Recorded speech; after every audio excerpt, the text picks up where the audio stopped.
तो आदर्श शिक्षा भारती विषय में आपका स्वागत है। तो आज चैप्टर का लास्ट भाग देखते हैं हम लोग।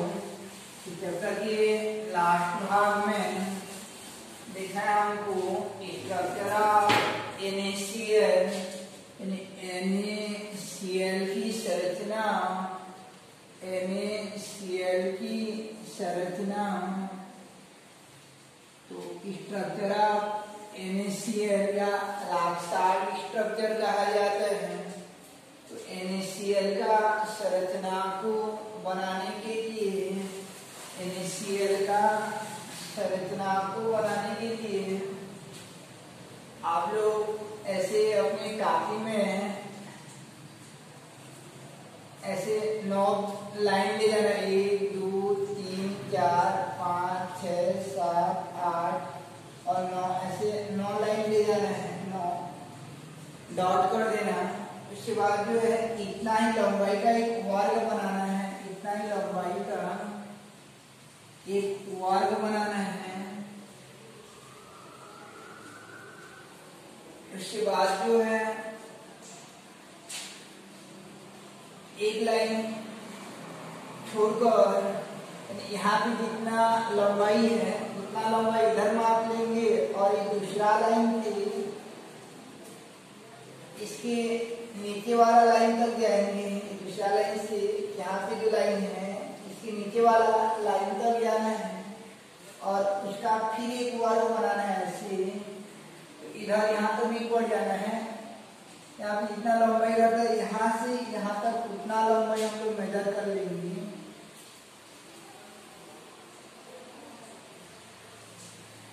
और इस प्रकार दो वर्ग बना लेते हैं। पहले जो है दो वर्ग बन जाएगा। इसके बाद जो है फिर यहाँ पे जितना चौड़ाई रहता है उतना ही चौड़ाई का ऐसे मापेंगे नीचे तरफ, यानी नीचे लाएंगे, तीसरा लाइन आ जाएंगे हम लोग और इतना यहाँ पे माप लेंगे और यहाँ से एक वर्ग बनाते हैं। यहाँ से एक वर्ग बनाएंगे।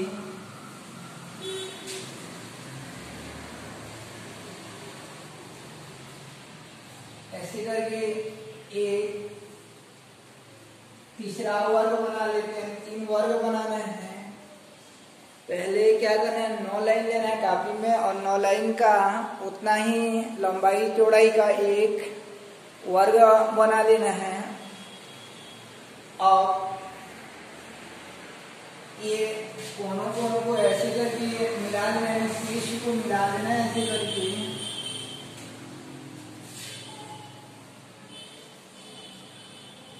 ऐसे शीर्ष को मिला देते हैं। तत्पश्चात इसका 5वां बिंदु का चयन करते हैं। 1 2 3 4 5 5वां लाइन लेते हैं। इधर का पहला को इधर के पहला से 5वां से मिलाएंगे, यानी ऐसे करके मिलाएंगे बीचों बीच।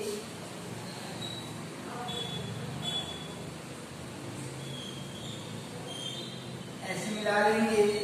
इसका पहला तो इसका आखिरी और दूसरा को मिलाते जाते हैं और तीसरा को मिलाते जाएंगे। अब इनके भी शीर्षों को आपस में मिला देते हैं इस प्रकार से। और आगे जो है इनका मध्य बिंदु का चयन करते हैं। इन दोनों का मध्य बिंदु लगभग आपका यहाँ पड़ जाता है। तो इसके ऊपर वाला को नीचे के ऊपर वाला से मिलाया जाता है, इसके ऊपर वाला को नीचे के ऊपर वाला से मिलाया जाता है। तो इस प्रकार हो जाएगा। दूसरा से मिलाई जाती है और तीसरा से मिलाई जाती है और इनको भी ऐसे इसके समांतर मिला देते हैं इस प्रकार से। और ये बीच में भी मिला देते हैं, ऐसे करते हैं। और NaCl की संरचना में, यानी NaCl की संरचना में आपका हम लोग Na आयन को ये पूर्ण गोला से दर्शाएंगे और Cl आयन को खोखला गोला से दर्शाएंगे। यानी Na को पूर्ण गोला और Cl को खोखला गोला से दर्शाते हैं। यहाँ पे Cl आयन जो है CCP के रूप में व्यवस्थित रहती है। Cl आयन CCP या FCC के रूप में व्यवस्थित रहती है। Cl आयन FCC या CCP के रूप में व्यवस्थित रहती है। तो FCC या CCP में क्या होता है आपका कि गोला जो है कोनों के साथ साथ फलक केंद्र पर पाया जाता है। यानी कोनों के साथ साथ कोनों पर पाया जाएगा आपका Cl आयन कोनों पर पाई जाती है। यानी संरचना में Cl आयन कोनों, तो Cl आयन कोनों के साथ साथ फलकों के केंद्र पर पाया जाता है। यानी कोनों पर पाया जाएगा, साथ साथ जो है फलकों के केंद्र पर पाया जाता है। और Na आयन जो है, Na+ जो है, जिसको कि हम लोग पूर्ण गोला से दर्शाते हैं, वह कोर केंद्र पर पाया जाता है। ये कोर है, इसके बीचों में पाया जाएगा। यहाँ पाया जाता है आपका, जितना जगह बचा रहा था वहां पे सोडियम आयन पाया जाता है। कोनों पर यानी कोरों के बीच पाया जाता है।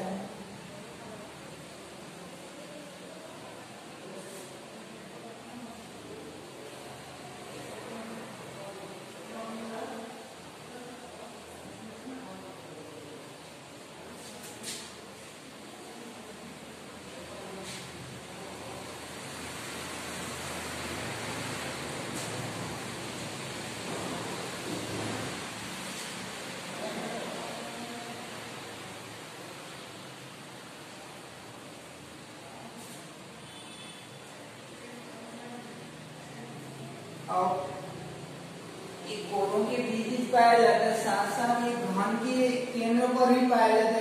एक तो घन के बीचों बीच पाया जाता है, अर्थात घन के बीचों बीच पाया जाता है। तो इस प्रकार से सोडियम क्लोराइड संरचना में, सोडियम क्लोराइड संरचना में क्लोराइड आयन कोनों के साथ साथ फलकों के केंद्र पर पाए जाते हैं एवं सोडियम आयन कोरों के मध्य तथा घन के मध्य पाए जाते हैं। तो इस प्रकार Cl और Na आयन की व्यवस्था हो जाती है।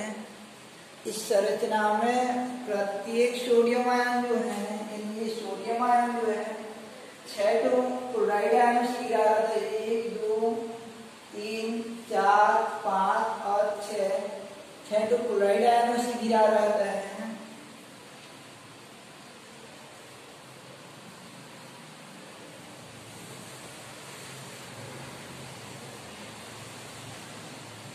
तो 6 क्लोराइड आयनों से अष्टफलकीय रूप से घिरा रहता है।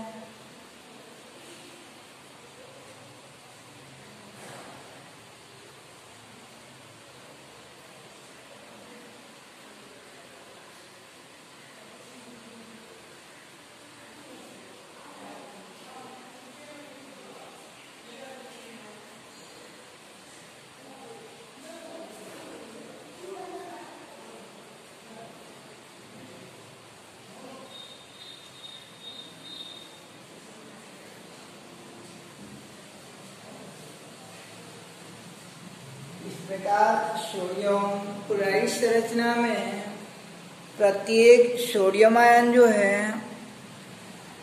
वह 6 क्लोराइड आयनों से अष्टफलकीय रूप से घिरा रहता है, जिसमें कि त्रिज्याओं का अनुपात यानी सोडियम और क्लोराइड के त्रिज्या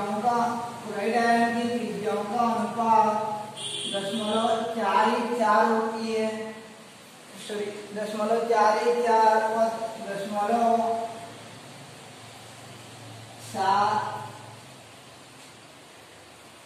0.732 के बीच आता है त्रिज्या अनुपात का मान, अर्थात इन दोनों के लिए त्रिज्याओं का अनुपात 0.524 होती है, 0.524 होती है, जो कि 0.414 व 0.732 के मध्य आती है, जिससे यह स्पष्ट होता है कि प्रत्येक सोडियम आयन जो है, क्योंकि त्रिज्या अनुपात अगर इतना रहता है आपका तो 0.4 और 0.7 के बीच है, तो इसमें समन्वय संख्या 6 हो जाती है।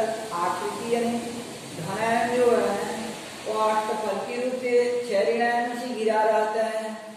इस प्रकार सोडियम क्लोराइड संरचना में सोडियम क्लोराइड का संरचना इस प्रकार हो जाएगा आपका कि सोडियम क्लोराइड संरचना में प्रत्येक सोडियम आयन 6 क्लोराइड आयनों से अष्टफलकीय रूप से घिरा रहता है। सोडियम क्लोराइड संरचना में क्लोराइड आयन कोनों के साथ साथ फलकों के केंद्र पर एवं सोडियम आयन कोरों के मध्य के साथ साथ घन के केंद्र पर पाए जाते हैं। इस संरचना में प्रत्येक सोडियम आयन अन्य 6 क्लोराइड आयनों से अष्टफलकीय रूप से घिरे रहते हैं, जिसमें कि सोडियम आयन व क्लोराइड आयन की त्रिज्याओं का अनुपात 0.524 होता है, जो कि 0.414 और 0.732 के मध्य होती है। अर्थात सोडियम आयन जो है 6 क्लोराइड आयनों से अष्टफलकीय रूप से घिरे रहते हैं। यानी सोडियम क्लोराइड संरचना में क्लोराइड आयन कोनों के साथ साथ फलकों के मध्य तथा सोडियम आयन कोरों के मध्य के साथ साथ घन के मध्य में पाए जाते हैं। इस संरचना में सोडियम तथा क्लोराइड आयन की त्रिज्याओं का अनुपात 0.524 अर्थात 0.414 व 0.732 के मध्य होती है, जिससे यह स्पष्ट होती है कि प्रत्येक सोडियम आयन 6 क्लोराइड आयनों से अष्टफलकीय रूप से घिरी रहती है।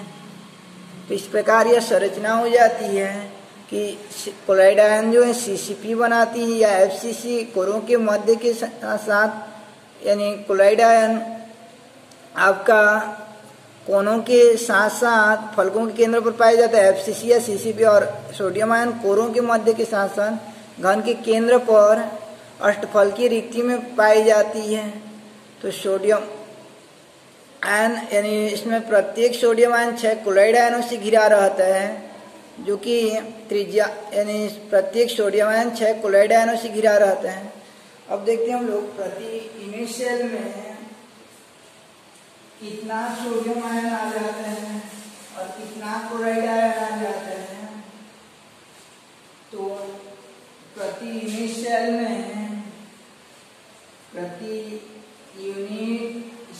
में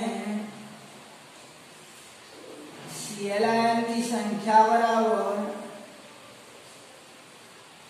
Cl आयन कहाँ पर पाया जाता है आपका कोनों के साथ साथ फलक केंद्र पर, मीन्स हो जाएगा आपका 1/8 गुणा 8 धन 1/2 गुणा 6 अर्थात 1 धन 3 बराबर कितना हो जाएगा 4 हो जाता है। क्लोराइड आयन कोनों के साथ साथ फलक के केंद्र पर पाए जाते हैं। और सोडियम आयन की संख्या बराबर हो जाता है आपका, सोडियम आयन की संख्या बराबर हो जाता है, सोडियम आयन पाया जाता है आपका, सोडियम आयन ये कोरों के मध्य पाया जाता है, ये वाला सोडियम आयन। तो कोरों का कंट्रीब्यूशन कितना रहता है 1/4, तो कितना कोर रहता है ऐसा 12 कोर रहता है, 1/4 गुणा 12 धन 1 गुणा एक धन के केंद्र पर जो पाया जाता है उसका 1 गुणा 1 हो जाता है, 1 गुणा 1 मिस हो जाएगा आपका 3 धन 1 यानी 4 हो जाता है। अर्थात प्रति यूनिट सेल में 4 सोडियम आयन, एक यूनिट सेल में 4 सोडियम आयन और 4 क्लोराइड आयन होते हैं। अर्थात प्रति यूनिट सेल में NaCl की संख्या NaCl की संख्या कितना होती है? 4 होती है। 4 तो सोडियम आयन और 4 तो क्लोराइड आयन पाया जाता है। तो इस प्रकार से यह सोडियम क्लोराइड की संरचना हो जाती है।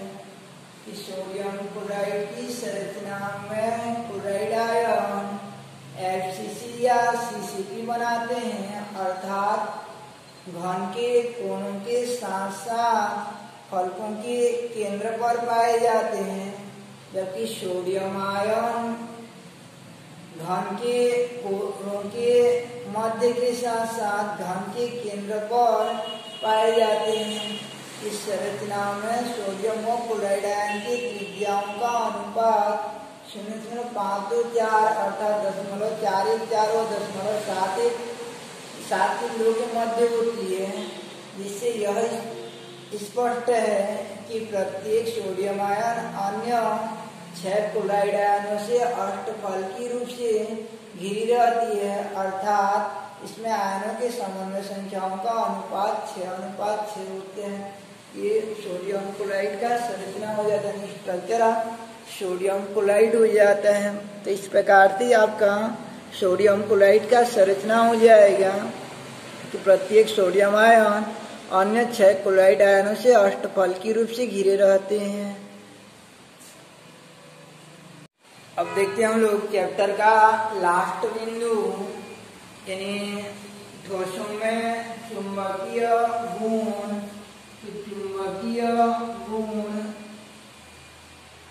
चुंबकीय गुण जो है 5 प्रकार का रहता है। पहला होता है आपका अनुचुंबकीय होता है, पहला हो जाता है आपका अनुचुंबकीय पदार्थ।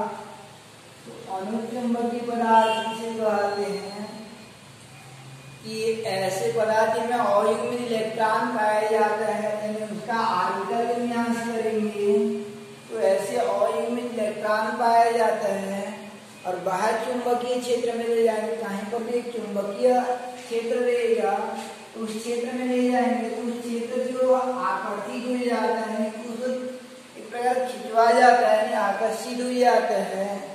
इस प्रकार के पदार्थ को अनुचुंबकीय पदार्थ कहते हैं, यानी ऐसे पदार्थ जिनमें अयुग्मित इलेक्ट्रॉन होता है तथा बाहर चुंबकीय क्षेत्र में रखे जाने पर क्षेत्र की ओर आकर्षित हो जाते हैं, अनुचुंबकीय पदार्थ कहते हैं। अनुचुंबकीय पदार्थ कहते हैं, जैसे मान लो कोई अकेला भाई है तो और उनके गांव में कहीं नाराज होता रहता है तो वह उस ओर जाने, यानी उसका मन रहता है तो अकेला रहता है, कोई बोलने वाला नहीं रहता तो उससे आकर्षित हो जाता है। तो अकेला भी तो अयुग्मित है और चुंबकीय क्षेत्र भी आकर्षित हो रहा है, तो ऐसे क्या कहेंगे अनुचुंबकीय कहते हैं। जैसे आपका हो जाता है आपका CO डबल+ हो जाता है और Ti3+, इनको अनुचुंबकीय कहते हैं। दूसरा होता है आपका प्रतिचुंबकीय। तो प्रतिचुंबकीय मीन्स होता है कि जिनमें ऐसे अयुग्मित इलेक्ट्रॉन नहीं होते, यानी सभी इलेक्ट्रॉन युग्मित होते हैं, जिनमें सभी इलेक्ट्रॉन युग्मित होते हैं तथा बाह्य चुंबकीय क्षेत्र में रखे जाने पर क्षेत्र की ओर आकर्षित नहीं होते हैं, यानी बाह्य चुंबकीय क्षेत्र में रखे जाने पर क्षेत्र की ओर आकर्षित नहीं होते, तो उन्हें प्रतिचुंबकीय पदार्थ कहते हैं। जैसे 2 भाई हैं घर में, तो मान लीजिए कि गांव में कुछ नारा लग रहा है तो वो निकलने वाले रहते हैं, लेकिन दोनों एक दूसरे को देखते रहेंगे तो एक दूसरे के प्रभाव को निरस्त कर देते हैं और कोई भी नहीं निकलता है घर से, वो उसको दिखता रहेगा, ये इसको दिखता रहेगा। इस प्रकार यानी कोई बाह्य चुंबकीय क्षेत्र को अप्रभावित करते हैं, तो ऐसे पदार्थ को प्रतिचुंबकीय कहा जाता है, जिनमें युग्मित इलेक्ट्रॉन पाया जाता है। जैसे एग्जाम्पल हो जाता है आपका Cu+ हो जाता है, Ti4+ हो जाता है, Zn हो जाता है, ये प्रतिचुंबकीय। Zn2+, ये प्रतिचुंबकीय हो जाते हैं। तो ऐसे पदार्थ जिनमें अयुग्मित इलेक्ट्रॉन होता है अनुचुंबकीय, और रहेगा तो अनुचुंबकीय और नहीं रहेगा तो प्रतिचुंबकीय होता है। तीसरा होता है आपका लौह चुंबकीय पदार्थ, यानी लौह चुंबकीय पदार्थ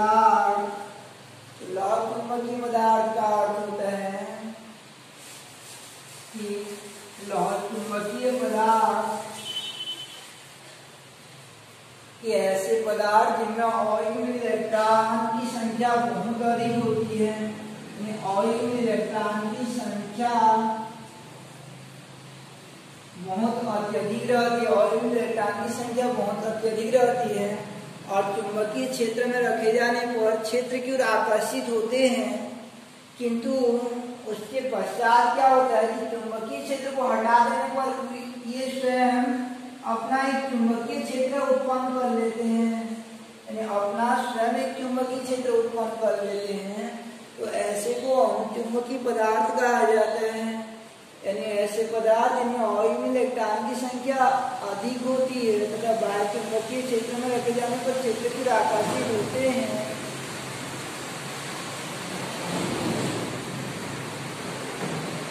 यानी ऐसे पदार्थ जिनमें ऑयल में इलेक्ट्रॉन की संख्या अधिकतम होती है तथा बाह्य चुंबकीय क्षेत्र में रखे जाने पर क्षेत्र की ओर आकर्षित होते हैं और चुंबकीय क्षेत्र में हटा देने के उपरांत भी इनमें चुंबकत्व तो विद्यमान रहता है। तो ऐसे पदार्थ को लौह चुंबकीय पदार्थ कहा जाता है। ऐसे पदार्थों को लौह चुंबकीय पदार्थ कहते हैं। जैसे मोहल्ले में 4-5 जन सिंगल भाई हैं, अलग अलग परिवार के हैं, तो वो दौरान सब निकल जाएंगे और अपने गांव में जो नारा हो रहा है उसके साथ भिड़ जाएंगे। उसके पश्चात जो है वो हट जाने पर भी ये अपना आवाज बरकरार रखते हैं। तो ऐसे पदार्थों को क्या कहते हैं? लौह चुंबकीय पदार्थ कहा जाता है। ऐसे पदार्थों को लौह चुंबकीय पदार्थ कहते हैं। जैसे इनका एग्जाम्पल हो जाता है आपका लौह चुंबकीय पदार्थ का, ये Fe जो है लौह चुंबकीय में आ जाता है। यानी ऐसे पदार्थ को लौह चुंबकीय पदार्थ कहते हैं।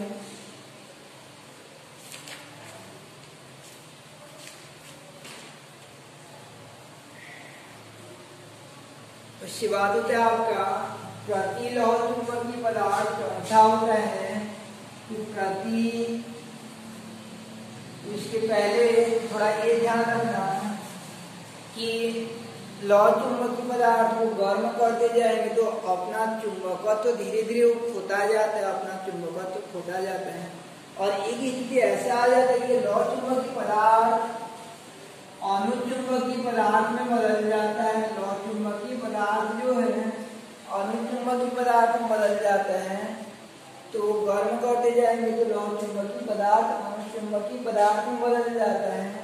तो ताप के उस बिंदु को, यानी ताप के उस बिंदु को जहाँ पर लौह चुंबकीय पदार्थ अनुचुंबकीय पदार्थ के रूप में व्यवहार करता है, जहाँ पे लौह चुंबकीय पदार्थ अनुचुंबकीय पदार्थ के रूप में व्यवहार करते हैं, ताप के उस बिंदु को कहते हैं क्यूरी ताप कहते हैं। क्यूरी ताप कहा जाता है। तो क्यूरी ताप में क्या हो जाता है आपका? ताप का वह बिंदु जहाँ पे लौह चुंबकीय पदार्थ अनुचुंबकीय पदार्थ के रूप में व्यवहार करता है, क्यूरी ताप कहलाता है। तो ये था आपका पहला था अनुचुंबकीय, दूसरा प्रतिचुंबकीय, तीसरा लौह चुंबकीय। अब चौथा देखते हैं हम लोग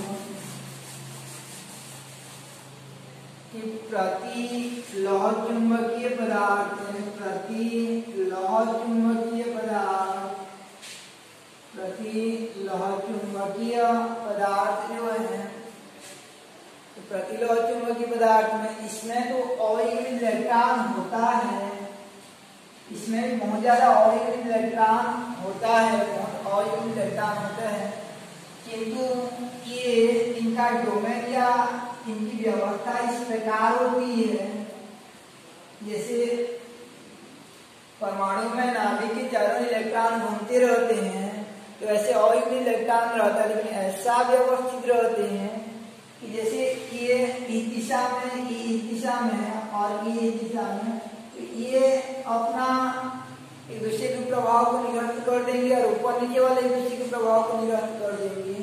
तो ऐसी व्यवस्था के कारण वहाँ पे प्रतिलोह चुंबकीय पदार्थ उत्पन्न हो जाती है। यानी ऐसे पदार्थ जिनमें ऑयल इलेक्ट्रॉन होती है, किंतु इनकी व्यवस्था इस प्रकार होती है कि परिणामी चुंबकीय आघूर्ण का मान, यानी चुंबकीय आघूर्ण जो म्यू होता है आपका, म्यू बराबर √n Fe+2 बोर मैग्नेटान की चुंबकीय आघूर्ण का सूत्र होता है, याद बताया गया था कि चुंबकत्व को मापने के लिए चुंबकीय आघूर्ण का उपयोग किया जाता है।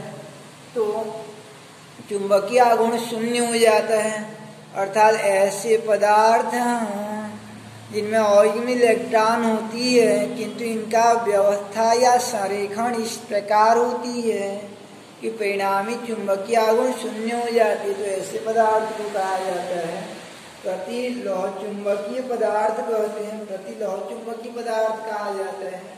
तो यह हेमेटाइट में है, इसका एग्जाम्पल हो जाता है आपका हेमेटाइट हो जाता है Fe2O3। जैसे मान लो 4 जने हैं, तो चारों जो हैं एक अलग अलग दिशा में रस्सी को खींचेंगे, चारों दिशा में खींचते हैं, उत्तर दक्षिण पूर्व पश्चिम, तो रस्सी किसी और नहीं जाएगा, तो ऐसे को क्या कहेंगे हम लोग प्रतिलोह चुंबकीय पदार्थ कहेंगे। या जैसे एक कार है, सामने से 2 जने लगे रहे, पीछे से 2 जने, लेफ्ट से 2 जने, राइट से 2 जने, तो उस दौरान जो है वो अप्रभावित रहेगा, तो ऐसे पदार्थ को कहा जाता है आपका प्रतिलोह चुंबकीय पदार्थ कहते हैं। ऐसे पदार्थों को प्रतिलोह चुंबकीय पदार्थ कहा जाता है। लास्ट में होता है आपका प्रतिलोह चुंबकीय पदार्थ की बात जो है, लास्ट में होता है प्रतिलोह चुंबकीय पदार्थ के पश्चात जो है लघु लोह चुंबकीय पदार्थ, लघु लोह चुंबकीय पदार्थ, लघु लोह चुंबकीय पदार्थ, लघु लोह चुंबकीय पदार्थ क्या रहता है, इनमें भी ऑयल इलेक्ट्रॉन होता है, ऑयल इलेक्ट्रॉन बहुत ज्यादा रहता है, लेकिन इनका व्यवस्था इस प्रकार होता है कि ऐसा व्यवस्थित होते हैं कि जैसे इस दिशा में 3, ये इस दिशा में 2, इस दिशा में 4 और इस दिशा में 1, तो ऐसे में अलग अलग दिशा में इधर 3 है, इधर 4 है और इधर 1 और 2, तो एक दूसरे के चुंबकीय प्रभाव को निरस्त नहीं कर पाते हैं, एक दूसरे के चुंबकीय प्रभाव को निरस्त नहीं कर पाते हैं, तो परिणामी चुंबकीय आघूर्ण शून्य नहीं होती है। यानी ऐसे पदार्थ जिनमें ऑर्बिटल इलेक्ट्रॉन तो होती है किंतु इनका संरेखण इस प्रकार होता है कि परिणामी चुंबकीय आघूर्ण शून्य नहीं होती है, तो ऐसे पदार्थ को लघु लोह चुंबकीय पदार्थ कहते हैं। तो इस प्रकार पदार्थों का चुंबकीय गुण देखे हम लोग, तो स्टार्ट किए थे चुंबकीय गुण में या चुंबकीय व्यवहार में अनुचुंबकीय की ऐसे पदार्थ जिनमें ऑर्बिटल इलेक्ट्रॉन होती है तथा बाह्य चुंबकीय क्षेत्र में रखे जाने पर क्षेत्र की ओर आकर्षित हो जाते हैं, अनुचुंबकीय पदार्थ कहलाते हैं। जैसे O2 Cu double plus Ti3+। उसके बाद प्रतिचुंबकीय ऐसे पदार्थ जिनमें ऑर्बिटल इलेक्ट्रॉन नहीं होती और बाह्य चुंबकीय क्षेत्र से की ओर आकर्षित नहीं होते हैं, प्रतिचुंबकीय पदार्थ कहलाते हैं। जैसे आपका हो जाता है Ti4+ Cu+। इसके बाद लोह चुंबकीय पदार्थ ऐसे पदार्थ जिनमें ऑर्बिटल इलेक्ट्रॉनों की संख्या अधिक होती है तथा बाह्य चुंबकीय क्षेत्र में रखे जाने पर क्षेत्र की ओर आकर्षित होते हैं, वह चुंबकीय क्षेत्र हटा लेने पर भी चुंबकत्व तो इनमें विद्यमान रहता है, लोह चुंबकीय कहलाते हैं।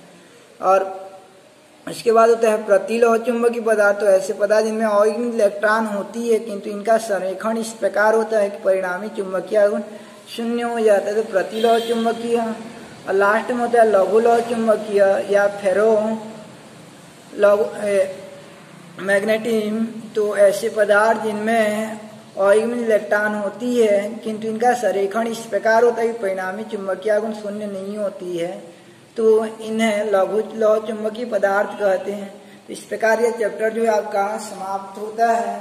नेक्स्ट डे से स्टार्ट करेंगे हम लोग कि विलियन चैप्टर को, तो इस चैप्टर का आप नोट्स तैयार करते जाइएगा।